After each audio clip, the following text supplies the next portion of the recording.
Aloha everyone, and welcome to the planet Grom, where I aim to show people the world around them with videos answering questions, telling stories, and seeing sights on motorcycles. And in this episode, we're talking about my first group ride.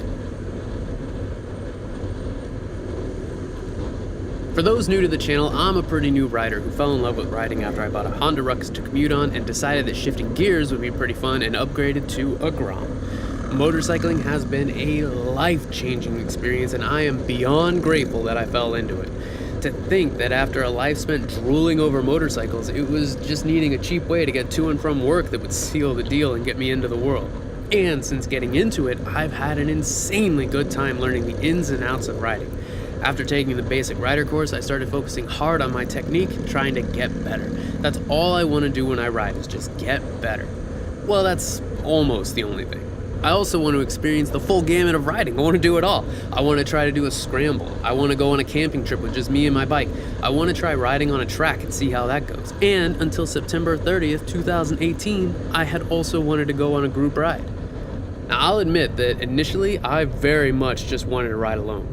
Beyond trying to convince coworkers to pick up bikes and then leading or following them on easy, confidence-building rides near work, I not only wanted to ride alone, but I wanted as few witnesses as possible. I did not want to risk being embarrassed in front of a bunch of strangers. But the common thread that I've found so far in motorcycling is that until you just grit your teeth and commit, everything is going to feel alien, unfamiliar, scary. But then you do it and your garage doesn't explode, or you don't skid face first to a stop several feet from your bike, and you realize, oh my god, I could actually do this task, or whatever the task is, and not die. And that's good news, right? It's just getting over that hurdle and committing. As time went on, I got better and more confident in my riding, but always aware of the paradox of confidence. See, the paradox of confidence says that while your skills should constantly improve with time along with your confidence in those skills, you actually jump up beyond your skills early on thinking you're better than you really are. And that's where you run into trouble. If you're doing something like, photography, it could result in a client yelling at you because they thought they were hiring the professional that you pitched yourself as. But if you're a motorcyclist, it could mean something worse. And it's right around that time when you figure out you aren't as good as you think you are that your confidence drops, often below your actual skill level. Then, as your skills grow to the point where people could confidently say you're good at something, you don't believe them because your confidence is still in the gutter from a harsh lesson learned before, and you experience what's called imposter syndrome, which is a fancy way of thinking that you somehow lucked or faked your way into the recognition you have, and it's only a matter of time before everyone realizes it. Psychology is a blast. Anyway, I think about that all the time, almost certainly right after I finish taking a sharp turn and leaning aggressively and coming away feeling good about myself. I think, oh my god, maybe this is that point where I feel significantly more confident than I really should. Maybe I'm not that great. Maybe next time I won't be so lucky. Oh, maybe psychology isn't such a blast after all. Anywho, as I began to feel more confident riding, I thought it might be a good time to look into group rides. The only problem was that the rides in my area often took place with little notice, and I'm an adult, guys. I have to plan, I have to coordinate and stuff. But then I heard about the Distinguished Gentleman's Ride and thought, yep, that's it. It had a hard date the last Sunday in September, and I had plenty of time to prepare by taking off from work and letting everyone around me know that Sunday, September 30th, I would be busy, maybe even for the whole day. Ugh. But approaching the day, I thought about that paradox and all the little red flags for the ride. I would ride unfamiliar roads into the heart of Waikiki, which isn't a place that I particularly enjoy going, and meeting strangers who probably have way more experience riding in groups than I do, but each certainly having their own little riding quirks, and I would need to figure out on the fly while riding unfamiliar roads through a city full of lanes that inexplicably become parking spots and tourist drivers who have a hard time, driving. Then, after I get to the meetup spot and hook up with a bunch of strangers, I would then ride in close proximity with them to places I had never been, but definitely in the direction away from everything known and comfortable, stopping along the way at places I have never taken my Grom to, and tackling who knows what kind of obstacles that nobody who rides a real motorcycle ever thinks of. We have to go up steep hills? No problem. I've got a normal motorcycle. Well, I absolutely do not. Oh yeah, and in addition to all that, I'd be doing my riding in a suit. I remember Ryan F9 figuring out the difference between regular jeans and riding jeans and looking at my suit and wondering how many fractions of a second would I have to slide before my suit became shreds and I was just one great big road rash. After all, the only real protective gear I would have on would be my helmet and gloves. But you know what? It's like I said, you just have to commit, grit your teeth, and flip and do it. So I woke up, got dressed up in my nicest suit, and took a moment to wish that I had ordered a Hufflepuff bow tie for it, not only because I'm a Hufflepuff, but also because it would match my Grom, and headed out letting Google Maps whisper the directions in my ear. And then I got lost near the dealership. I was looking for a dealership, a great big parking lot with cars baking in the sun. Couldn't find it though. Then I saw George ride by. Keep your eyes peeled for him. He's the lovely fellow in a green suit, and he threw me a shaka and I whooped out loud because now I can follow him. I U-turned and caught up with him at a light and we fist bumped and he asked where we were going. Well, shit. The reason we had missed it, I suppose, was because we both forgot that it's a dealership in Waikiki where there is no parking.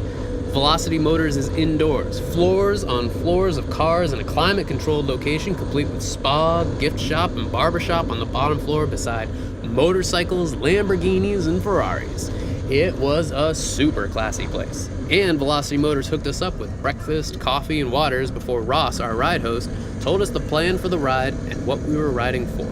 We were riding for attention, the good kind of attention, from the non-riders out there because we were trying to raise money for the Distinguished Gentleman's Ride, which would in turn put that money into fundraisers for men's prostate cancer research and mental health, and specifically suicide prevention charities. In short, we would be helping to make the world a better place by getting dolled up and riding motorcycles, two things that I don't have to be asked to do twice.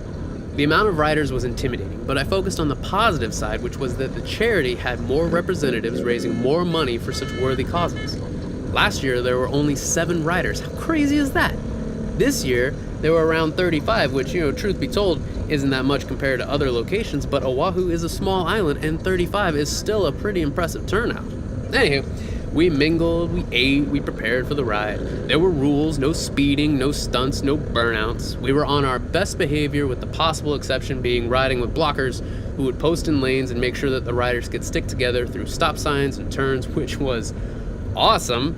I mean, that may be commonplace in group rides, but I didn't expect it, and it made me feel like I and the other riders were significantly more special than we probably were. We took off from Velocity Motors and cruised to a donut shop called Perv Donuts, where I got a sunburnt Howley donut. It's a joke referencing the tourists who come here ill-prepared for the sun, and it comes with a lemon frosting warm and runny from being applied right in front of you, and lihing powder, which is a common sweet topping here that makes... oh my god, it makes just about everything in the world better.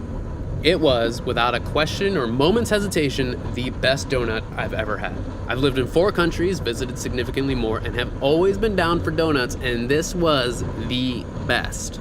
After that, we moved on with a film crew in a truck, either leading the way or following next to us, getting shots for a video that I hope is going to be posted soon.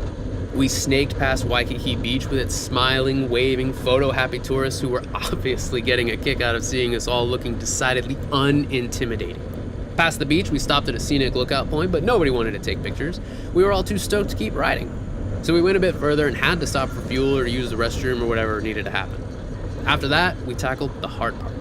The road led up to a gorgeous place called Hanauma Bay. Hanauma Bay is, without question, the best place on the island to snorkel. It's absolutely gorgeous. And I seriously don't think that a trip to Hawaii would be complete without visiting it. It's just an amazing place in general. The only issue is that it's up a hill, and I didn't know if the Grom could take it. But I shouldn't have worried, the Grom did fine. Yes, there were some parts where downshifting was a requirement, but overall, I was super happy with its performance. I will admit to being tense for most of the ride. This was my first time after all, so I'm sure it's to be expected, but I warmed up to the event by the time I was finishing it off, heading down twisty turns through the hills down toward a beautiful beach where we and the entire Distinguished Gentleman's Ride, a ride that was performed around the world in a ton of countries and raising more than $5 million, would come to an end when the last bike hit the last ride that took place in Hawaii put its kickstand down. That was a pretty nice feeling. I was proud to have taken part in the event, and I was happy that it had gone more or less without any issues. But I would be remiss if I didn't say what made it truly great was the people around me. The people blocking lanes so I didn't have to worry about losing the rest of the riders, the people giving other riders space to adjust in Waikiki's traffic lanes that seriously just become parking stalls. The folks that, despite riding in close proximity to strangers with varying personalities, bikes, and riding styles, never complained about one another. And that's the other thing I really like, the variety of people and bikes. There was some trepidation from some of the Grom riders on the island about whether or not the Grom would fit in with the ride, since it emphasizes classic bikes. But this nervousness it was unfounded. Not a single person gave me grief about my Grom, and there were bikes from all sorts of brands and styles being represented. There were Triumphs, sure, but there were also Harleys of multiple sizes and volumes, vintage bikes, new bikes, and even some Gixxers. And the people, oh my god, for all the variety that was on display from the bikes and the people, the common thread between them all was that the people were warm, friendly, and I don't know, they were the kind of people that made you wonder where they had been your whole life and why you were meeting just now. It was as if you could take 2 steps and settle into a very comfortable friendship with them. That said, for all the good times that I had on the ride, and I had a blast. I was bummed that I couldn't be out there with my bud Mateo. I know he would have loved it as well, but so long as I was on his Grom, I still felt like he was close. Regarding group rides, there are all sorts of tips, guides, and especially warnings out there on how to conduct yourself. Riding with other people is different than riding alone, for sure. But for all the advice out there, I think the most important piece that I have never read was to find a ride like this, a ride where you aren't racing or showing off, where you aren't pushing each other, a calm cruise with fairly low speeds. In this context, there seems to be a lower likelihood of setting yourself up for issues during the ride. And as such, I would strongly recommend the Distinguished Gentleman's Ride for a group ride, but especially for a first group ride. The people are all there to make the world a little brighter, and 100% of the participants that I met were charming folks, both men and women, and they were welcoming of different bikes. They didn't go too fast or tackle roads that were too technical, and it shaped up to be a pretty brilliant experience. I hope that you look into the charity and donate what you can, but definitely consider participating next year. They're always held on the last Sunday in September, so you have plenty of time to plan, practice, tell your work you're going to need that day off if you have to, and prepare your family or friends to either accept that you won't be home that day, or give them enough time to get their own riding clothes ready to join you on that big day. And if you're curious about what the Distinguished Gentleman's Ride is in general, I'll leave a link to the video where I explain everything, and you can click on that now. Until next time, folks, mahalo nui loa.